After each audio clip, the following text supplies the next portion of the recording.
$100 million budget, a $5 million prize, 2,000 contestants, and Mr. Breast. Are you all ready? Yeah. Start the timer. The Beast Games, what was promised for humanity, the ultimate spectacle, the ultimate bread and games of the modern society.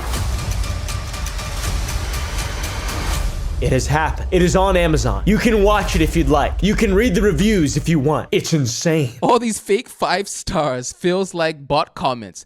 I've been watching Mr. Beast for years, and sadly, this is honestly the worst thing he has put out. The critics and viewers are asking as the dust settles, what exactly went wrong with the Mr. Beast games? Why are the reviews so bad? How come people seem to enjoy it on the Rotten Tomatoes tomato meter thing? It's like the viewer's perspective. Everyone always loves stuff on Rotten Tomatoes. And then the critics are like, it was glib, and other words that I don't know what they mean. Glib.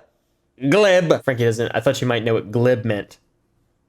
Glib. The show feels like it was made for the sole reason of breaking records, showing off the insane production set and scale, constantly reminding people how record-breaking and big the prize is, how many cameras there are, how they are doing things other shows never did, and just making the show lose its hype as an actual good and fresh reality game show, and make it look like a Jimmy Donaldson project that's meant to stick it to the big guys. Since the Beast games have released, there is a lot more shit that has come out. I think it's important for me to cover this, obviously because I interviewed Mr. Beast and I've made so many videos shitting all over him. This is the biggest thing a YouTuber has ever done in the history of all of YouTube. YouTubers have gone into the mainstream a few times with some really shitty movies. Fred, the movie. If I don't get any food in my body, then there's gonna be no blood in my head, and then my head might fall because there's no blood in it. But this is the first time it's at the level of this right now. The viewership, it's ridiculous. Can you stop licking? Please stop making so much sound. Mr. Beast be like,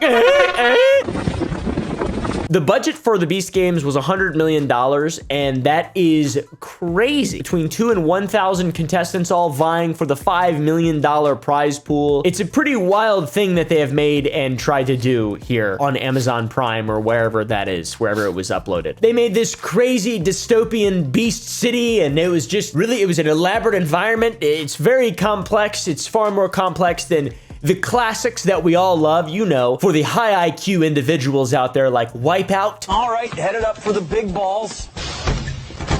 And American Ninja Warrior.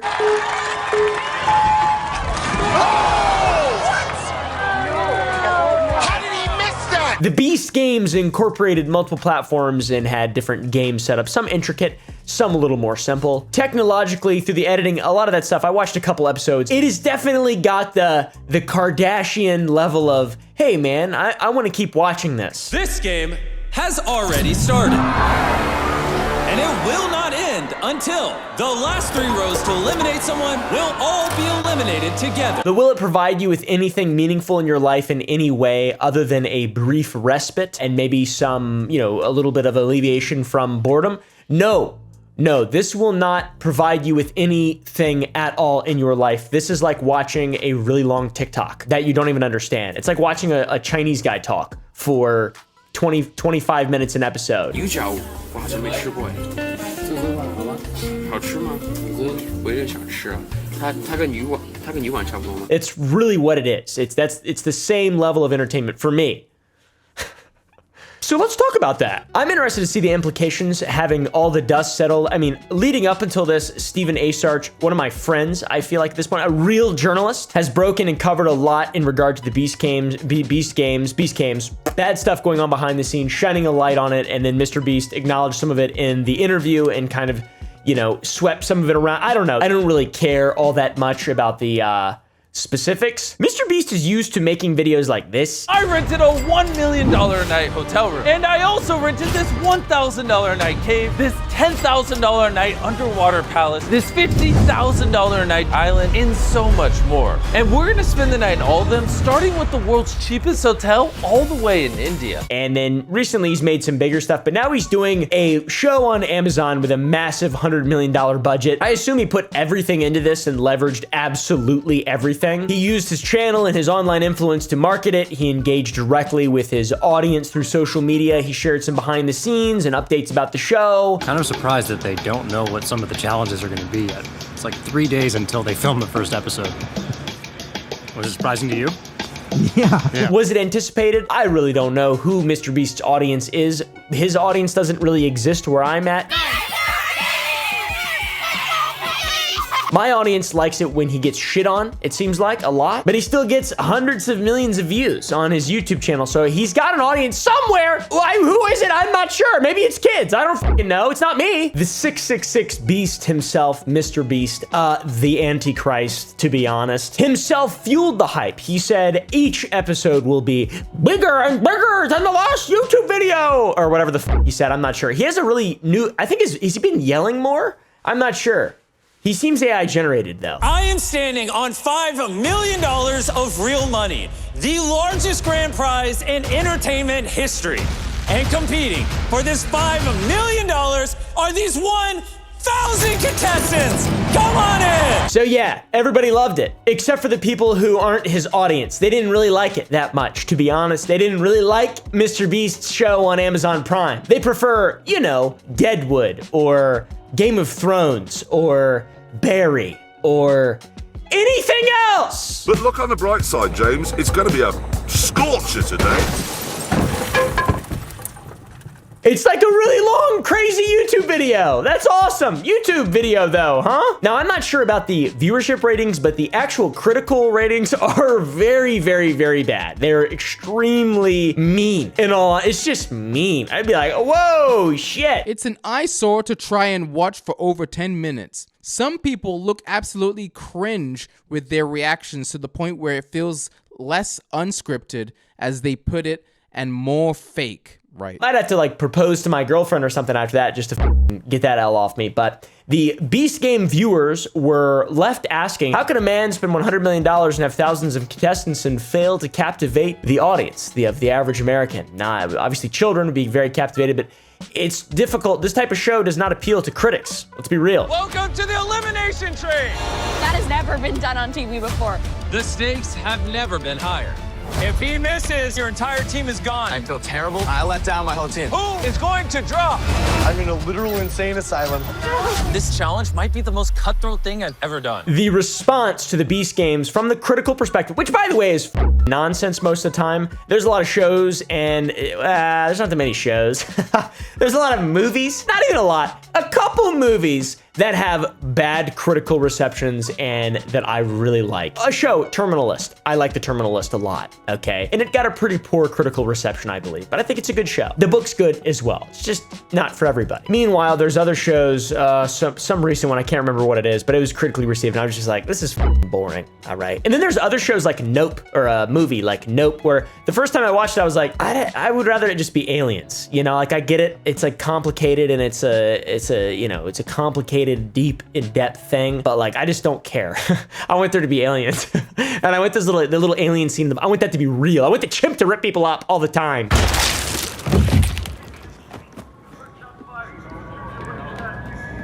That's what I want.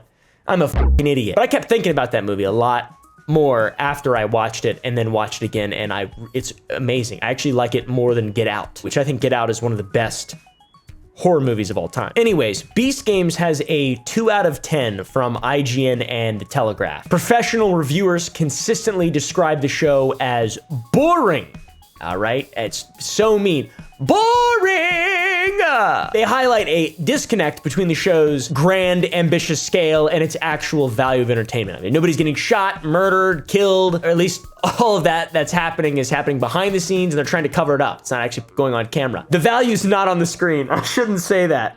But I mean it. It's you know, it's not entertaining when you compare it to like real television. It's just a big, long YouTube video. It's great for a YouTube video. You know, great for a YouTube video for sure. And I also hope it does extremely well. I want more YouTubers to make mainstream shows like this. Hopefully more movies. I want to see YouTubers making really good movies. That's what I want to see. Talk to Me was made by YouTuber. That's a good example of some really creative YouTubers. Philippines have been busy producing a full-length horror film called Talk to Me. We can do it for 5 minutes and keep the audience entertained, but can we do it over 90 to 100 minutes with a feature length. It's a huge transition. I think it's called Talk to Me. I love that movie. That's a f***ing good movie. Anyways, critics basically said that the Beast Games was a shallow rehash of the normal Mr. Beast content. It lacked depth and character development, especially when you compare it with other reality television programs. This guy said, I hated it. I really hated it. I wish suffering anguish, fright, and horror upon Mr. Beast and his insufferable grinning YouTube colleagues that litter the show. Like his videos, the scale of this thing is huge. They clearly spend so much money on this thing, but what I walked away with and what really surprised me is just how boring the whole thing was. That's an awesome review. Oh God. How do you deal with that? How do you deal with, I mean, I know how to deal with that. This is basically the reviews to my interview with Mr. Beast. So I get it, I understand. Another striking criticism came from IGN, which noted that the series was almost entirely devoid of anything to get invested in. Also mean. But that sentiment and the boring sentiment from The Telegraph are echoed across various reviews. And in spite of the massive budget, the large cast, it didn't create meaningful connections with his audience. To be fair, I've seen a lot of clips on TikTok, some of them bot clips for sure, with bot responses in the comments. But some clips of people actually enjoying it. A couple clips from the people who are on the show I find very interesting. It's cool to see, you know, the aftermath from that perspective. It's really cool to see. We got some new careers spawning out of this. It took us 4 hours and 30 minutes to finally do a game that we were going to do at first, but then Mr. Beast actually changed it up on us. And so he's still cool in my eyes, but like I blame him for me getting out because he changed the game on us and it sucks. So basically afterwards there's a therapist there, emotional support dog, and that emotional support dog was so cute in the holding room where all the eliminated players went. So wait till we see the I was in Mr. Beast Games contestant videos popping up in a couple years, and then another round of allegations, etc. I'm gonna be eating good when that happens. Like it or not, there is obviously a disconnect between Mr. Beast's YouTube audience and traditional television viewers. My parents don't care at all. They're not going to watch YouTube videos, and they're certainly not going to watch YouTube videos when they're just more expensive and on Amazon Prime. A lot of people said that the show was also evil, dystopian, and sadistic, which, to be fair, you can describe a lot of reality television shows as all of those things. I mean, let's be real. That's what reality TV is, dude. And a lot of YouTube is that as well. This is a mean review when Black Mirror becomes reality. I like this. Look at this. I've enjoyed Mr. Beast's YouTube career over the years and admired his channel but worked on Beast Philanthropy. Wait until they hear about the chocolate, which led me to believe he was a genuinely good person. But this show has changed my mind. It stands in stark contrast to the charitable image he has cultivated, revealing attack on my stomach side of content. The show is unethical and coop. Preying on people's desperation for entertainment. For instance, some of the scenes featuring openly crying after being betrayed. Yeah, it is f***ed up. It is f***ed up. A lot of people find that very entertaining, but it's wild. It's difficult. It's difficult to watch it. This person thinks that Mr. Beast is basically the Antichrist because of it, which, fair, I guess, right? There were also people shitting on some challenges, such as the giant balls into giant cups and stacking blocks challenge. They're fairly unoriginal, and people were saying they lacked excitement, which I could see that. Also, the Beast minions just walking around trying to get screen time and just saying lines repeatedly. I know, I can finally hear you. I mean, that's pure unbridled entertainment, hoopleheads. Some people said the show was migraine inducing. Don't eat that. You can't eat that. You're gonna die if you eat that. Stop. Eat this little sandwich instead. This little sandwich. Look at this little sandwich. This little sandwich. This has been here for like a week. It's really shiny now. It's like it's been coated in shellac or something like that. I didn't coat it in shellac. It's just shiny. Smells incredible. Smells a little sour though. What is this? I can't believe I eat this sometimes. For breakfast, I get these little sandwiches and I'm gonna see how long it can stay there on my chair. It's right here. It's right there. A little sandwich. You want it? Press like. Also go to sour.gg and buy some new candy. We have cheaper shipping. We're no longer fulfilling it in-house. We are fulfilling it using third-party logistics. So, please, my friends, go. It should be faster as well. You're gonna love it. You're gonna love it. Our new flavor this week is mute fruit. Not associated in any way with Fallout, by the way. It's just an inconvenient, unfortunate thing. Our artists or whatever went a little wild. Mutt fruit, actually, is what it's called. It's not called mute fruit at all. Taste the Wasteland, though, or whatever I don't know what I'm supposed to say. It's like, It's just really cool, and it's a delicious flavor, and you're gonna love it. Go, it's gonna be sold out really quickly. So go to sour.gg and buy some Mute Fruit Sour Boys. Baby girl. Then the gamer wrote, Mr. Beast responds to negative Beast Games reviews, and it's him in my living room, a photo of him in my living room sitting in front of the fire. Mr. Beast strikes back in response to a tweet claiming that IGN was either paid or just did it for shock value. Jimothy responded and said, yeah, sad one person who doesn't like me can just label something 1,000 people pour their lives into a 2 out of 10 when it's clearly not. I would say the 2 out of 10 is very harsh. All right, if you like Mr. Beast's videos, you're gonna love it. What you are witnessing is real. A record-breaking number of 1,000 players is currently stampeding this arena. But only one of these 1,000 people you are seeing will have what it takes to beat everyone around them and take home this generational wealth of $5 million.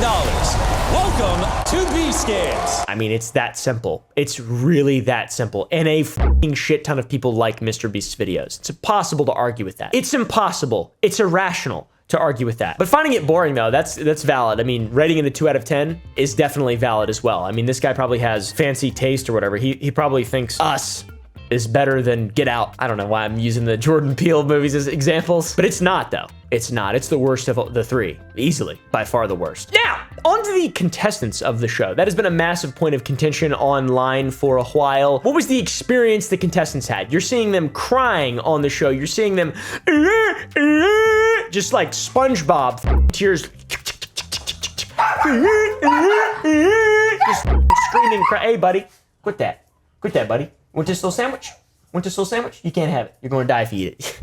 So yeah, I hope they're all right. I've seen some of them on TikTok. Some of them have come out and made some videos on TikTok. So originally there were 2,000 of us that he flew out to Vegas and he put up in a hotel. They talked about their experience and they've gathered a little bit of a following online. Very interesting stuff. And there is also a 54-page class action lawsuit claiming unsafe conditions, which doesn't really paint a pretty picture for the other contestants that were on the show. Amazon MGM Studios announced the show and its $5 million cash prize. Now 5 people are taking the company that produces Mr. Beast's show and Amazon to court in California.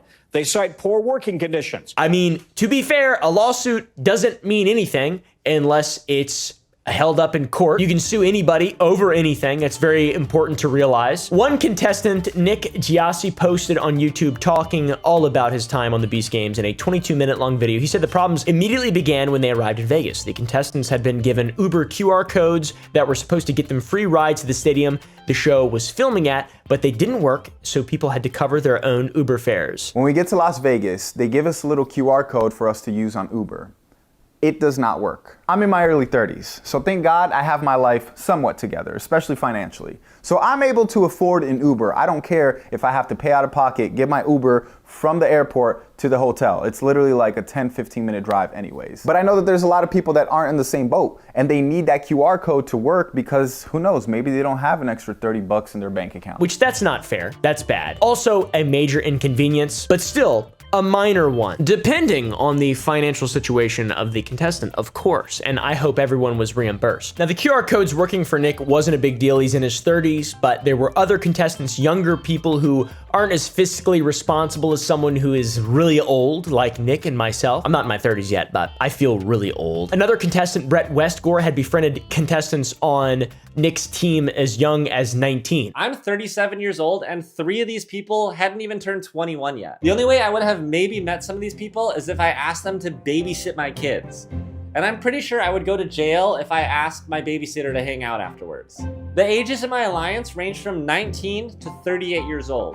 Most of us had very little in common, but once the game started, none of that mattered. And the QR code thing could be a big deal for someone who's 19 years old who's still learning to be fiscally responsible. I'm in my early 30s, so thank God I have my life somewhat together, especially financially. So I'm able to afford an Uber. I don't care if I have to pay out of pocket, get my Uber from the airport to the hotel. And the fact that contestants were caught stealing stacks of fake money from the big, gigantic money pile, the temptation, thinking that the money they were stealing was real, shows that some of the people on the show are absolutely in dire strait. Then when the time came, which we'll get into this later, to walk out of the stadium, some people were like stashing the money and stuff. And Mr. Beast said, guys, don't embarrass yourselves. And I'm thinking, okay, now, I mean, it's clear now that it's not the actual real money that some people thought it was. The American people just in general, backs against the wall right now when it comes to paying for stuff. You know, I am incredibly grateful. There's obviously some dire straits and desperation for the contestants on the show if they're willing to try to steal cash in front of thousands of people and on countless cameras. They're absolutely going to be caught. Another issue for the contestants on the show were how long things took to progress. There were 2,000 contestants, so every single step of the way, it was a slog. So because they had 2,000 contestants, they had to break us off into groups. So there was 4 groups of 500. And now this is where it kind of starts, where everything is just kind of super slow.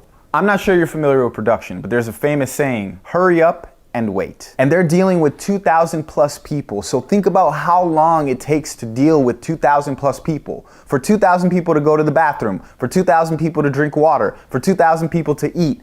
All these things takes a long time. This led to reports of people not being fed, and when they were fed, their provisions were inadequate. Starving! They're starving. People out there. He's out there starving people. In Beast City. He's like Mao. What's he gonna do next? Get rid of all the sparrows?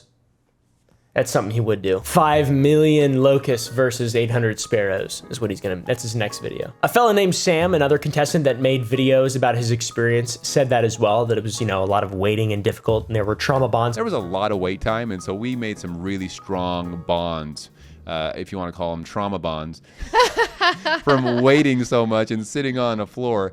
And then the challenges, when those did happen, we'll see these and we'll talk more about them, but that was very, very intense. Sam's really interesting to me because he has this channel growing up in polygamy. He grew up in Warren Jeff's community. I'm not sure if you guys know about Warren Jeff, but that's really fascinating. 1 man, 9 wives, 62 kids. For a leader of the largest polygamous group in the country, membership had its privileges. Kind of a weird little Easter egg, I guess. God bless him. I don't know. Should I not say that? I'm not sure. Nick in his video mentions that the contestants arrived at the stadium at about 4 p.m. on the Friday they began filming. So by the time we get to the stadium, it was probably around 4 p.m. So because they had 2,000 contestants, they had to break us off into groups. So there was 4 groups of 500. And now this is where it kind of starts, where everything is just kind of super slow. And both Nick and Brett talk about the food that was provided after the first game was filmed. And in Brett's video, he mentions it was around 6 a.m. and that was the first time that they were given food. At this point, it was probably like 6 o'clock in the morning. We were so tired. We were so hungry. We didn't know when we were gonna eat, and we also didn't know when we were sleeping. But luckily, after the first challenge, they gave us food. And let me tell you, this food was mostly edible. So they were all very tired and hungry. They spent a long time filming. The food that they were given as well was also apparently disgusting, like airplane food, and that leads me to believe that it was maybe part of the challenge and encouraging people to leave, make them really uncomfortable and cold and feed them slop. We mostly ate quinoa, boiled eggs, or oatmeal. Which I was happy with. You know, okay, I never had enough food. I felt like I was like always wanting more. Because they're just like single portions. Yeah, like just take one and enjoy it. Makes sense, I guess, right? Sam talked about the food, Nick talked about the food. The food was absolutely disgusting. But I think it was done on purpose. I think it's meant to weave out the wheat. And Brett also talked about the food. They really talked about the food. And let me tell you, this food was mostly edible. The entire time that we were locked in that stadium, they only gave us 2 different meals. Sam is the only one who wasn't disappointed in the food itself. But the quantity, he said he always felt like he needed more. It was boiled chicken, undercooked quinoa, and a few that Mr. Beast diet, bro. That I poop a lot diet. Ooh, ooh. This is like hyper realistic to what we were served. This is chicken breast, and actually it was kind of salty, so I'm gonna add some salt. And then some broccoli and quinoa. And a small cup of cold oatmeal, hard-boiled egg, and a few vegetables. So this is meal number 1. A boiled egg, the vegetables, which are incredibly healthy, and the overnight oats, which are also incredibly healthy. Yum, overnight oats. Kira made a video going over the rations and talked about how few calories. It's really interesting. This is not a lot of food, and that is fucking Boiled chicken is disgusting. Boiled goose. Some contestants have also claimed they were only given 2 meals per day, even though Beast Games representative said that it was actually 3. And even if they did give 3 and were generous, saying that contestants got the chicken and quinoa meal for all 3 meals to get the most calories possible, it's not even 1,000 calories a day. If Kira's calculations are correct, you know, our evidence that we have, which is half of the daily recommended calories for the average child. It's less than the average 3-year-old, to be honest, which that's absolutely bad. And one of the challenges of having so many people that I assume they will fix in the future. It's difficult to feed 2,000 people, I think. I don't actually know. It's been a while since I've had to feed 2,000 people. So the food was bad. Consistently, people said the food didn't have any flavor. Get that pepper off there, man, come on! That was boiled chicken with some rice or sometimes quinoa. Again, no seasoning at all. And then they had 2 little pieces of veggies, which were the most disgusting veggies that I've ever had in my entire life. They tasted stale. Beside the food, there were many allegations and an implication of improper medical care on set. Allegedly, someone had a seizure as a result of exhaustion and dehydration, and that's only one instance of medical care being a primary concern. As we're getting back on the field, I just see a bunch of people just gathering around each other and they start yelling for a medic, medic, medic. Turns out somebody had a seizure right then and there. I didn't talk to the individual myself. However, what I heard is that the individual had a seizure from exhaustion and dehydration. Some folks said when they sought medical care, the teams were found to be disorganized, but also just unhelpful in general. Plus, no one was allegedly allowed to bring personal belongings, including medications, which that's f***ing insane to me. So trying to access the medications you needed later on became one of the other Beast Game challenges. Oh my God, the insulin challenge. Genius! Oh my God, his feet look purple. Frankie, stop. Me a kiss.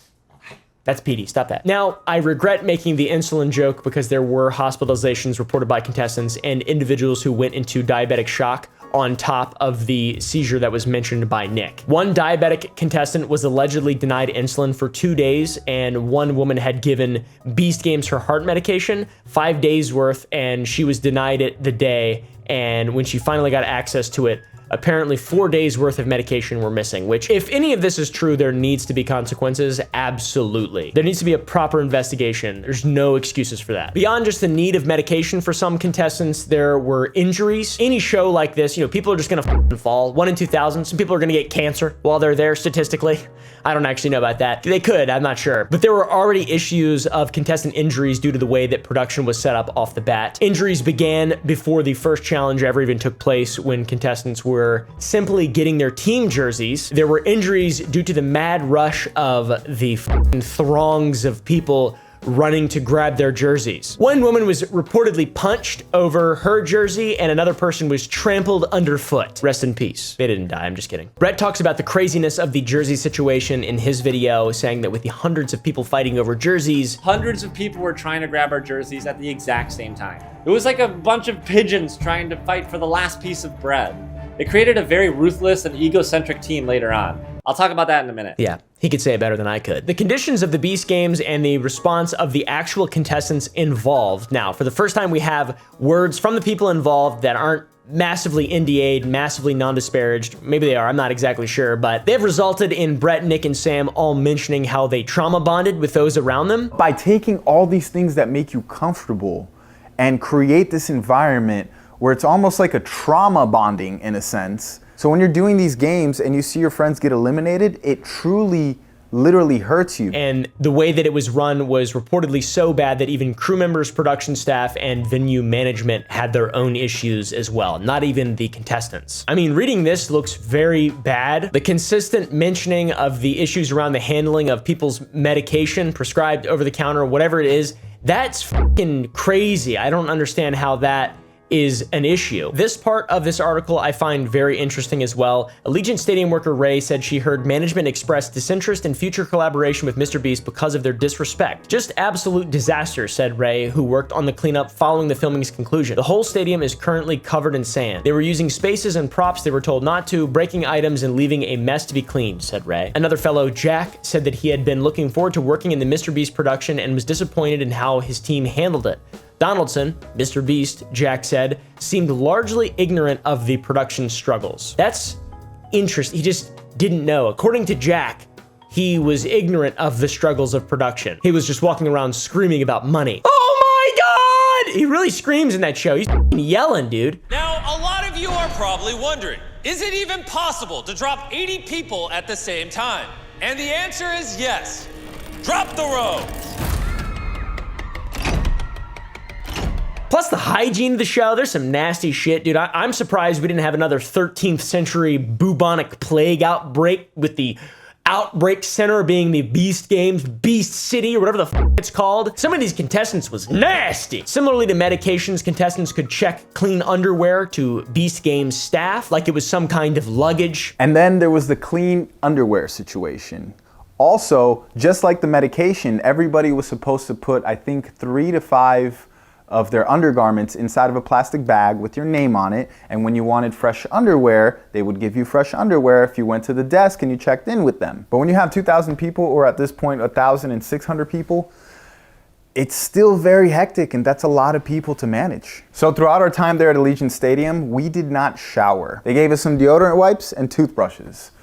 So yeah, by the time you leave Allegiant Stadium, you stink. And believe it or not, their underwear was mismanaged allegedly as well. Las Vegas News reported on that. I mean, overall, the situation is really interesting. I would like to know what Jimmy thinks about it, what Mr. Donaldson thinks about it, because the cat's out of the bag now, the show's up, people like it, people fucking hate it massively. Some people absolutely were mistreated. It's a very complicated and just kind of bad scenario all around. It's epic, you know, it's really cool that, beside all the allegations and before all the lawsuits are settled, it's a really epic, big thing that a YouTuber has done. But my God, it's a little dystopian. My God, it's not a little, it's a lot of dystopian, fellas. Oh shit, what was that? All in all, it made me sad. I don't like watching people fight over money, and it really is a culmination of just all the evil that exists in the world in what's okay. It's how to be as evil as possible while still being okay. That's what YouTube is. That's what stealing people's attention and making content is just being evil and then hoping you can just get away with it. Just being bad. You should have your attention, not Mr. Beast. So, I'm sorry. Yeah, anyways. Let me know what you guys think of the Beast Games situation down below. It's wild.